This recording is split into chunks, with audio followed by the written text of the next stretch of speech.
Hello all! I'm here just north of Chicago, Illinois. In fact, there's Chicago way off into the distance. And I need to get this Hertz-rented Tesla Model Y back to the Washington, D.C. Reagan Airport in less than 16 hours. At 700 miles away, that's perfectly doable, even with charging. However, after revisiting my old stomping grounds and getting dinner, it's already nighttime. So this has to happen overnight. Alright people, let's start this off. It's 7:51 p.m. and I got a little bit of a dilemma. I have to get this Tesla down by Reagan National Airport. Furthermore, it's 7:51 p.m. Central and Reagan's DC is in Eastern. So we're just going to do an all-nighter tonight. I've got my travel pillow. I mean, if things get bad, we are going to take the time to refresh ourselves. Before I set off, I admire the 5,546 miles I've done so far on my rental, according to my custom Hertz donut trip counter, before making a new trip counter for this Chicago to DC leg. So we are starting off at the Tesla Supercharger in Evanston, Illinois. Having left the car charging while I got dinner, I set off with a full charge as I head into Chicago's northernmost neighborhoods of Edgewater and Rogers Park. My first order of business is to get to the southern tip of Lake Michigan in order to head east. But before I do, I have the utmost privilege of traveling down the amazing Lakeshore Drive.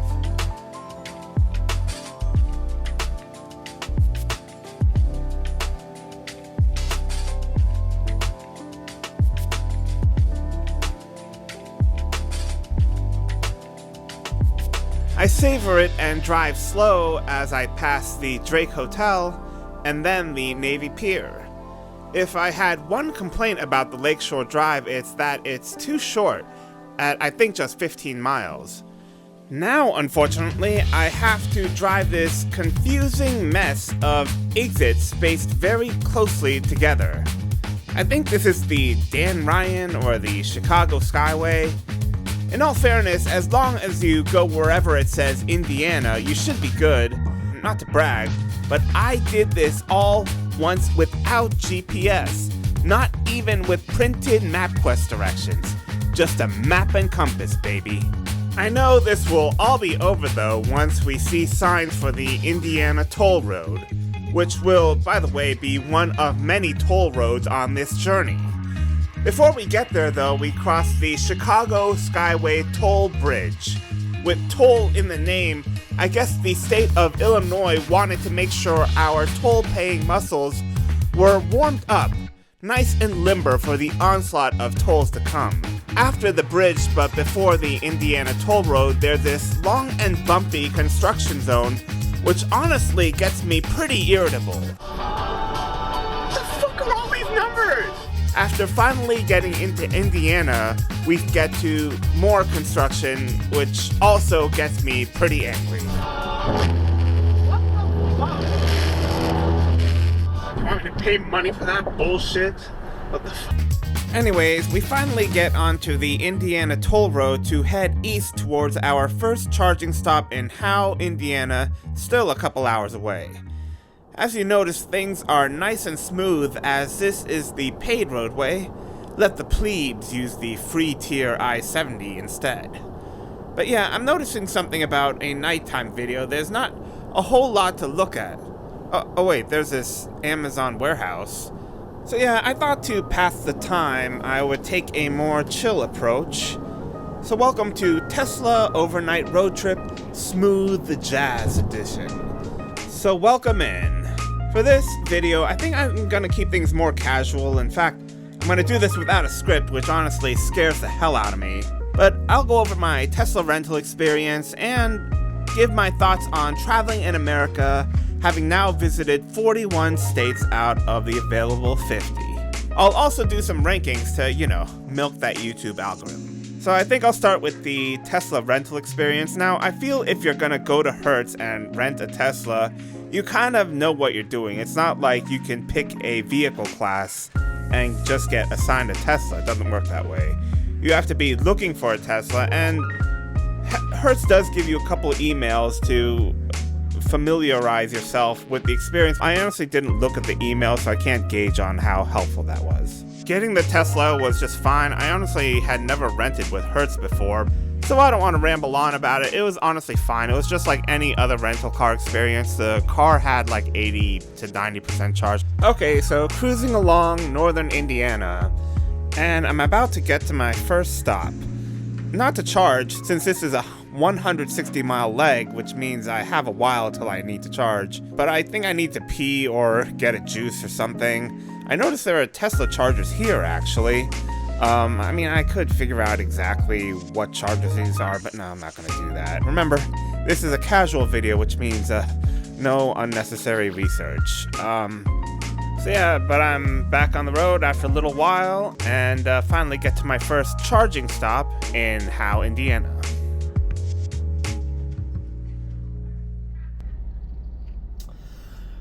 Hey, what's going on? Yeah, in terms of charging, after my next stop in Genoa, Ohio, I actually don't know how to get home to Maryland using the Tesla supercharger network. So I'm going to be using the trip planner and hoping that it does me some good. So I'm using my Cannonball stops, where I can, but after Genoa, Ohio, it's going to take a different route down to Maryland. Obviously, I'm down in Maryland, not New York, so... Just to clarify, I'm basically saying that at this point in this trip, I'm using the same charging stops I used from my EV Cannonball Run record attempt from a few days earlier, and that's because for this portion of the trip back home, the route is the exact same and the charging stops are already optimized. However, after about the Ohio-Pennsylvania border, I would have to start researching the chargers I need for the way back home, since the Cannonball Run starts in New York, and I had to go down south to DC. That Cannonball Run record attempt, by the way, from New York to LA, is a big part of why I have so many miles on my rental, with traveling Route 66 on the way back being another big part. And shameless plug, I have videos of those trips in the description in case you're interested. Hey van life people, welcome to your future. Sitting at a rest stop with a bunch of noisy trucks in the parking lot. I mean, van life never appealed to me. Kudos if it does to you, but after I'm done with the hike, I just wanna get into a hot tub. Okay, stopping charging. 12:07. It started 11:46. How many minutes is that? 15 plus. Okay, so after 22 minutes of charging, I'm now leaving Howe, Indiana. It's shortly after midnight, and since I'm now in Eastern time zone, I've lost an hour, so that means I'm now 3 hours and about 15 minutes into my trip. Total mileage so far is 160 miles, with 108 miles to go to my next charging stop in Genoa, Ohio. Most notably, I'm going to leave Indiana, the Indiana Turnpike, before going to the Ohio Turnpike. And I must say, I'm a little irritated with Ohio since after driving and looking through my dashcam footage, I did not see a welcome to Ohio sign. Now, I don't want to sound entitled, but if I'm going to be paying your toll roads, I expect a proper welcome. But I didn't see a welcome to Ohio sign, already getting off on the wrong foot with the state. So anyways, now that we have left Indiana and are entering the Ohio Turnpike, apparently from my son, Ohio is classified as low on Riz or something, and I have to stick up for Ohio. It's actually quite beautiful and scenic. It's got really interesting pockets, Ohio. I actually really like Ohio. But anyways, I will start off with a state ranking. Remember, I'm doing some state rankings just to keep things interesting as it gets to these really, really dark roads. And right as I say that, it's like the brightest thing ever. Anyway, so let's start off the state rankings, and we're going to start off with the top 3 states with the most least attractive people.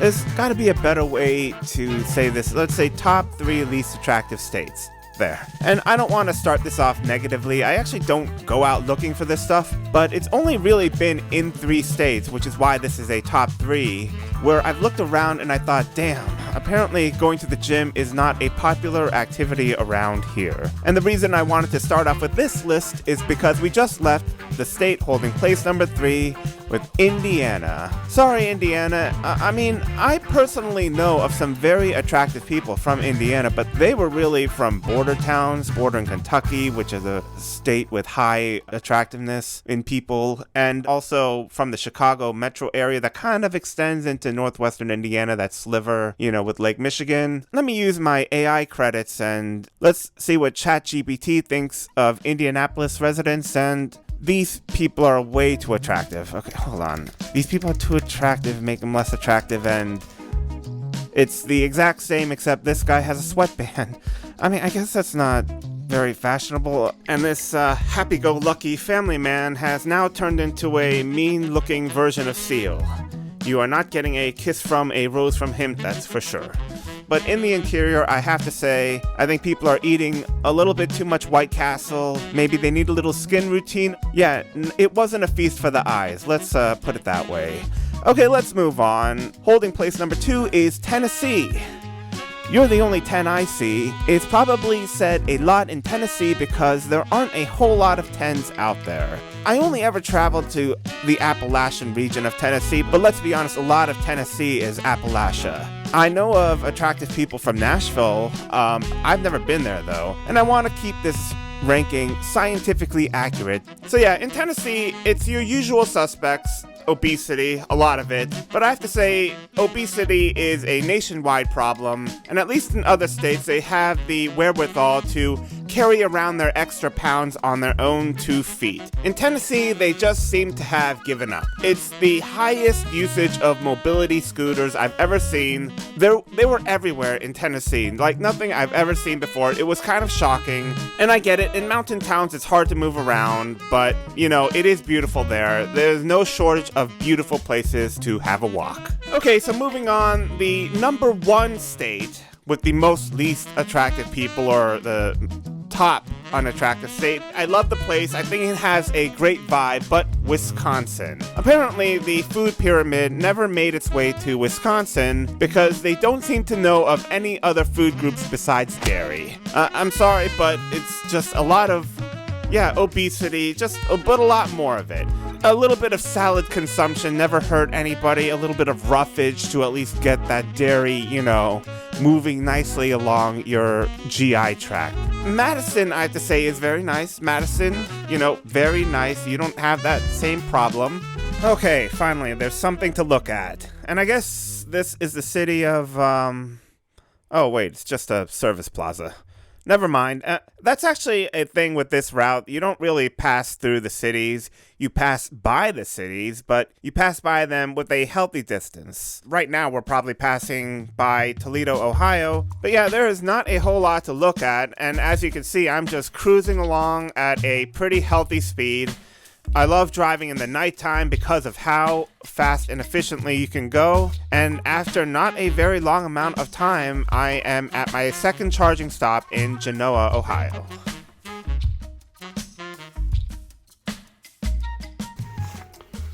So this is pretty much another copy of the Cannonball route. And now I gotta figure out where to go because I never really researched the route back to Maryland. I'm just finding out if you push this, you get the chargers coming up. Cool. I didn't know that. This dude here is trailing a helicopter, living his best life. So anyway, yeah, now I gotta figure out how to get home. Okay, so for the next few minutes, I struggled to use the map to find my next charger, seemingly overwhelmed for choice. It wouldn't be until later on this trip I figure out how to display only the V3 superchargers. In the moment though, I give up on finding my next supercharger this way. I am using the trip planner. This is the first time in my rental of now over 5,800 miles that I'm looking for a supercharger on the fly. The trip planner was easy enough to use, but I didn't like what it was telling me. So the trip planner wants me to go 160 miles to Springfield, Ohio. I don't even know if that's a version 3 supercharger. For a while, I obeyed the trip planner and waited out the longer charging session, admiring the view to pass the time, before realizing that I had read the map all wrong. Okay, after reviewing the map, I'm usurping the trip planner. It turns out another stop on the Cannonball route, Broadview Heights. That's still on the way home. I thought it wasn't, so I shouldn't have. But either way, we're gonna do that. We already stayed here too long. Really dumb. Really not great Cannonball stuff, but I was here talking with you guys, so. Alright, it's 2:02 a.m. Eastern. Stop. We started at 1:41 a.m. So it's 264 miles so far in this trip, going back home to DC. So after charging a few more minutes than I wanted, I was back on the road. Now a bit over 5 hours into my trip, with about 45 minutes of that spent charging. I'm now 264 miles into the route, with 93 miles to go to my next charging stop in Broadview Heights, Ohio. And it wouldn't be long until I'm back into the rhythm of watching dark, empty roadways pass along the wayside. So yeah, this is just honestly laughably easy. Then again, it is 2 in the morning. I mean, really, this is incredible, this autopilot stuff. I mean, my Hyundai Kona Electric could have done it in some trims, but it's not as confidence-inspiring as this with the graphics and so forth. And I'm just going 4 over the limit, making good time, and I'm leaning back in my chair now, big pimpin'. Okay, so it's dark roadways once again, something I probably should have thought of before I started this whole video project. But I'm past the point of no return, so let's do another state ranking. This time we're gonna do something positive, my top 3 favorite states to visit. Although when I say that, my top 3 favorite states to revisit would probably be more appropriate. With so many places in this world that I still want to see, it's actually kind of rare where I feel compelled to take the time out and revisit a state. However, there are a handful of states where I find myself again and again. They feel like second homes to me. I'll just do my top 3, and without further ado, my third favorite state to visit and revisit is South Carolina.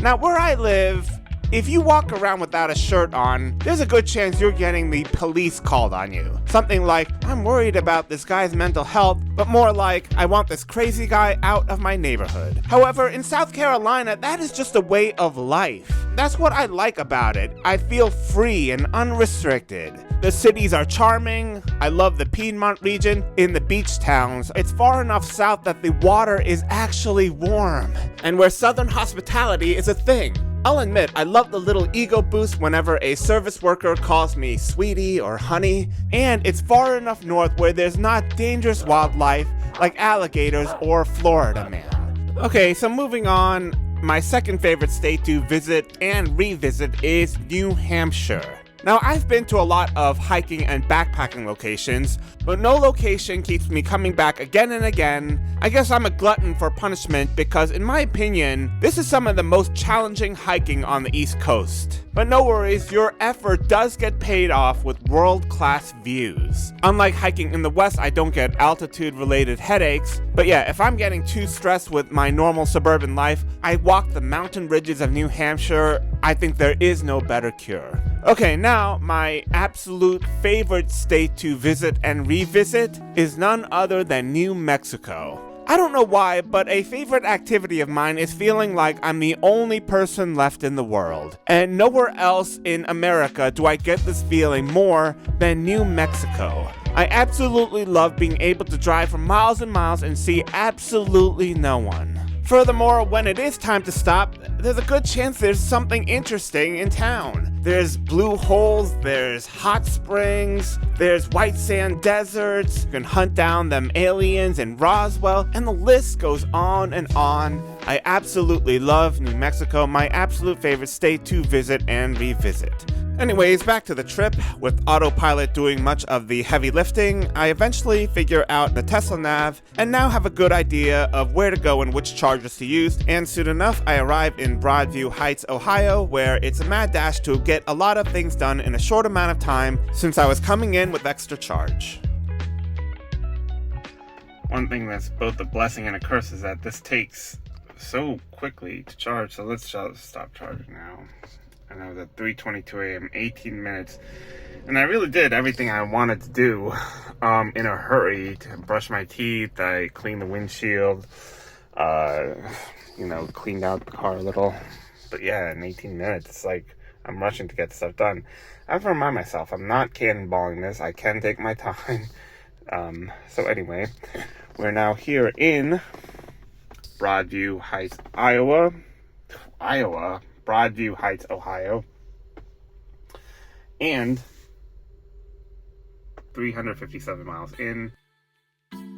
Okay, so wasting no time, I set off once again. It's now 3:40 in the morning, which means I have now been at this for just under 7 hours. I'm now roughly halfway through the entire trip with 357 miles traveled so far, and my next charging stop is 100 miles away in Cranberry, Pennsylvania. By the way, we're in the Cleveland metro area at the moment, and if you're looking to stretch your legs, I highly recommend the Cuyahoga Valley National Park nearby. Among the smaller national parks, it's not something you want to book airline tickets to see, but if you're in the area, it's worth a visit. It's got some cool caves and nice hiking and lakes and all that kind of stuff. If you're an experienced trekker, there's probably nothing here that you haven't seen before.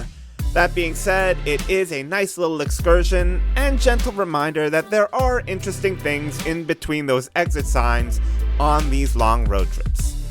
And speaking of long road trips, let's get back to our own. I'm happy to say that this leg will at least be somewhat eventful.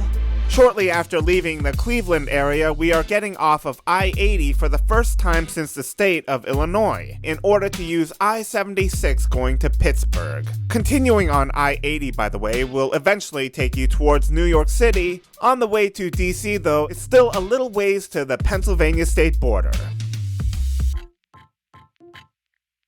But I know it's close once the Ohio Turnpike ends.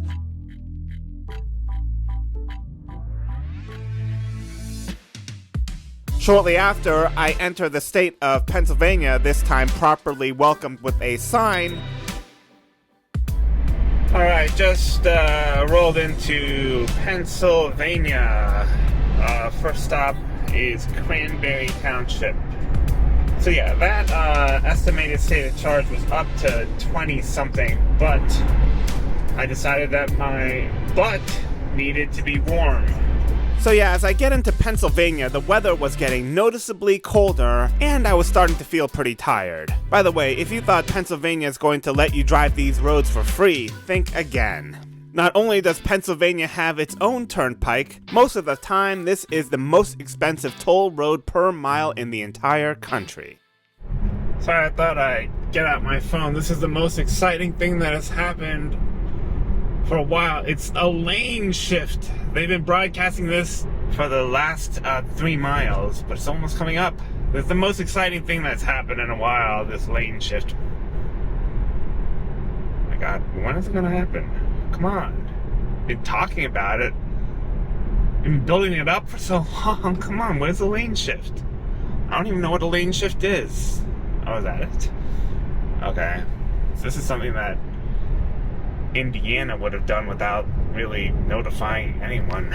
Okay. After a little while, I finally arrive in Cranberry Township. As opposed to the superchargers along I-80, I had to go a good way into town to get to this one in a shopping center. It's well lit and feels pretty safe, which was good since I was looking forward to getting a little rest.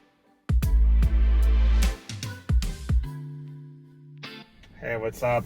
Thanks for sticking with me throughout this night. It's 5:16 a.m. Eastern Time, and I'm here in Cranberry, Pennsylvania, which is right near Pittsburgh. I was actually here a few months ago at the EA station. I would prefer that over what's going on here. Look at all these closed shopping centers, and there's a tree behind me. I'm just trying to relax a little bit. I will be shortly taking a few minutes of shut-eye. So I picked a longer next stop. So I zonk out for about half an hour, and when I emerge from my nap, I've got ample charge. Okay, 84 is way More than we need. By the way, I initially planned my next stop to be 188 miles away in Hagerstown, Maryland, so you'll hear me refer to it sometimes. Spoiler alert though, I don't make it that far. Stop charging. So it's 5:45 and that started at 5:10. I spent a hair under 40 minutes here total, making this my longest charging stop by far, but I did sleep a bit and feel more refreshed by the time I leave at around 5:48 a.m., meaning I've been at this now for just under 9 hours. I'm now 458 miles into my journey with 139 miles to my actual next charging stop in Breezewood, Pennsylvania. Something to know about the Pennsylvania Turnpike is that we're now in the Allegheny Mountains, meaning this turnpike has a lot more twists and elevation changes than what we've seen so far. Anyways, the sun will still need an hour or so to rise, so before it does, I will do my final ranking, and in fact it's not even a ranking, but a superlative, and that is my opinion of the top hidden gem city in all of the United States. Now, I say that even though I haven't been to all cities in the US, but out of all the cities I have been to, no other city surprised me with how good it is than Pittsburgh, Pennsylvania. Now, maybe it's because I'm from Maryland and indoctrinated to hate Pittsburgh, since the Steelers have ended many a Baltimore Raven playoff run. So when I had a free afternoon and I was right by Pittsburgh, I decided to visit and I was totally blown away. And I knew it would be a great visit because I rented a bike that literally had my name on it. The location is amazing, where 3 rivers meet. You could ride by the rivers, and my favorite part about the city is that it's a very digestible size. Unlike Chicago or New York that will just go on for blocks and blocks, this city felt finite. Furthermore, it has all the things in a city that you want, but it's not terribly crowded. To give you an idea of just how not crowded it is, Wichita, Kansas has a bigger population than Pittsburgh. So yeah, I feel it's a total underdog in terms of great American cities. I could totally see myself living here, and it is my top hidden gem American city. So that was the last ranking, because dark roadways there will be no longer, as something special is about to occur. What's that? It's like bluish. It's not black. Oh, it's the day. The day is starting. It's 6:41 a.m. So thanks for staying up with me. But like, look. It started as a 20% state of charge extra, and now it's 9. I'm only going 7 over the limit. Jeez. So I'll check back with you. If I stop at 4 Hagerstown, maybe. Because, like, now Sheets will be open, and Sheets is fucking good, so. For the next half hour or so, I had the pleasure of watching the sky illuminate itself little by little as I drive through the twists and turns, going up and down the rolling hills of Pennsylvania. And though it's cloudy, I'm hopeful for a beautiful day.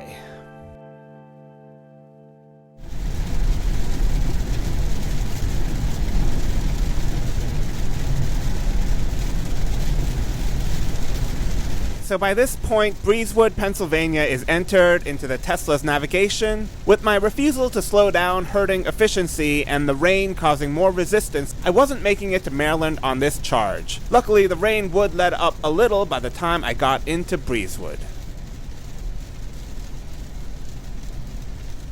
Alright, good rates right away. Here in Breezewood, as you can see, I added the stop because even though it said 20% extra state of charge to get to Hagerstown, now it's at -1. I mean, it started raining, and also, I really don't like to get past. I relinquish being the fastest on the road when it gets a little crazy, but I genuinely like to be the fastest thing on the road.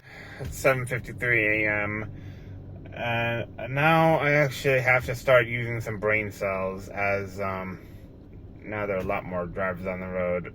But anyway, here in beautiful Breezewood, Pennsylvania, and I mean, it's all right. I mean, and I am tired. I'm like 2 hours away from home, so there's no real point to resting. But we'll get some coffee. All right. Anyway, thanks for joining me for this. Let's do the distance, 595 miles. Yeah, I put 6,000 miles on the odometer. As I'm charging, I look around for the Sheetz and find it a good quarter-mile away and on the other side of the street. I love Sheetz, but I had a problem. I'm fucking hungry now, you know. So I ended up settling for Dunkin'. By the way, if this place looks familiar, it's because photos of Breezewood with its tall signs are often used in articles and videos meant to highlight the horrors of capitalism. But you know what? It's a small place in the middle of nowhere with dozens of miles of farmland in every direction, so I personally don't see an issue with it. So Hertz told me I had to return it with 80% charge, which is bullshit in my opinion. If you're from out of town, there are very few places where you can charge and get it back to the airport with 80% charge. So I'm gonna go to the supercharger in Gaithersburg, Maryland. Got some Dunkin' coffee. Stop. It's 8:09 a.m. Let's go to Gaithersburg. So off I go after a bit under 20 minutes of charging. I'm now off the Pennsylvania Turnpike and have to take the left turn onto I-70.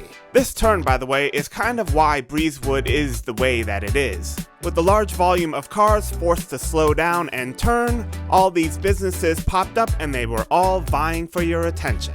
Anyways, I'm now over 11 hours into this trip, but finally getting close with 595 miles traveled and 97 miles to my final charging stop in Gaithersburg, Maryland, where I'll be for a while to have the 80% charge that Hertz wants upon the car's return. But until then, it's still gray skies ahead, but nonetheless, the views of the countryside were still great.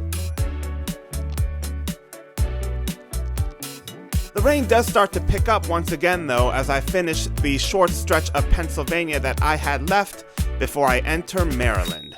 So as we're now in the final state of our journey, it's a good time to go over how much this all cost me. Up front, I paid $439 for the 8-day reservation, and that includes the daily costs, taxes, and fees with unlimited mileage. I did not get any form of insurance, which I can't say I recommend, because I normally don't get insurance and I'm fairly sure that will come back to bite me one day. With the rental, you don't get access to the Tesla app, so any supercharging you do gets billed to Hertz, who will then bill you. And that's true of any video tolls and camera tickets as well. By the way, it took almost 3 months for Hertz to actually bill me for supercharging, which really irritated me because I thought they had messed up or forgot, and for a very brief moment I thought that I had scored a victory against the man.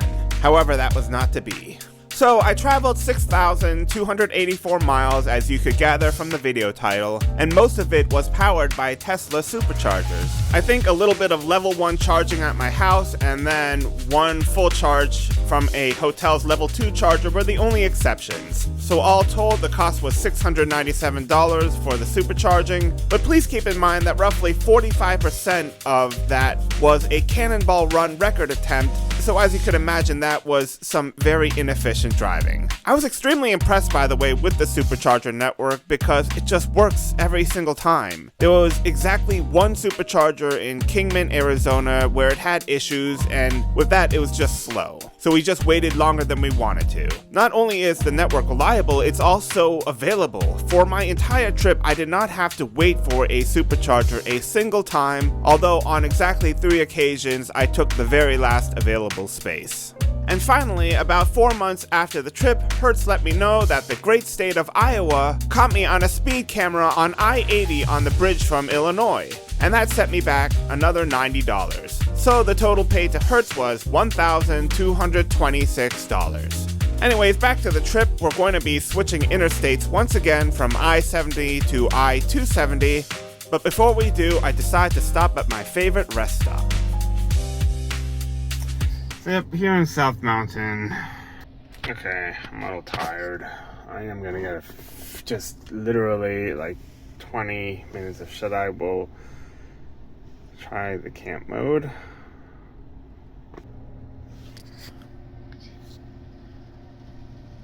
So with camp mode enabled and feeling pretty tired, I sleep under the pitter-patter of raindrops for about half an hour at my favorite rest stop, South Mountain.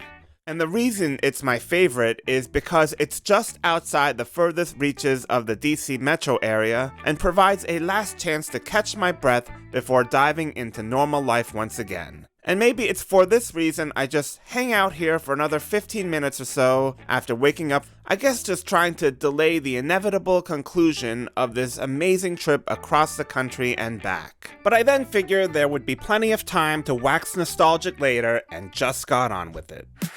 And it wouldn't take me long to rejoin the dog-eat-dog world of driving in the DMV, jockeying for position through a filter of road spray before I finally got onto the main thoroughfare for DC inbound traffic from the northwest, I-270. I make it a point to remind myself to carry memories of this trip with me for as long as possible in order to stay inspired during the inevitable frustrations of the daily grind. I'll also remember interacting with other Americans and experiencing the many different ways we all do this thing called life.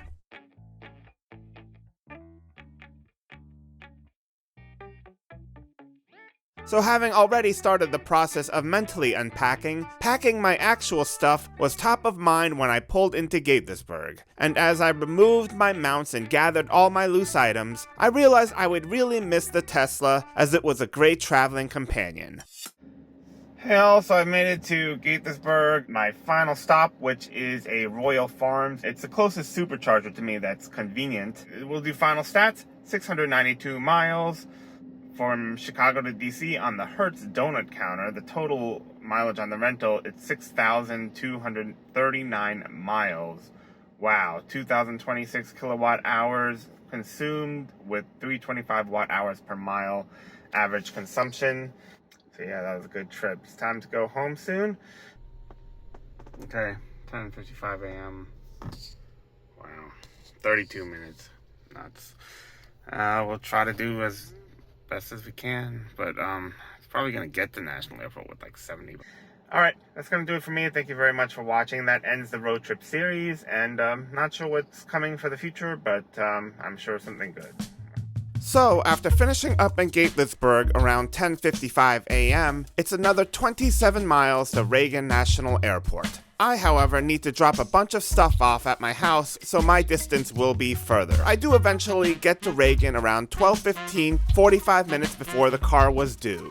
The Tesla only had 72% battery, but that didn't seem to be an issue as I wasn't dinged for it later. Here's a photo I took at the Hertz parking lot with the final stats if you're interested. It took me 15.5 hours from Chicago to DC, but I'm sure this can be done in 12 to 13 hours since I had a couple naps and of course stopped by my house. It's still not over for me as I have an hour train ride and an Uber back home where I will, as expected, sleep for a very long time.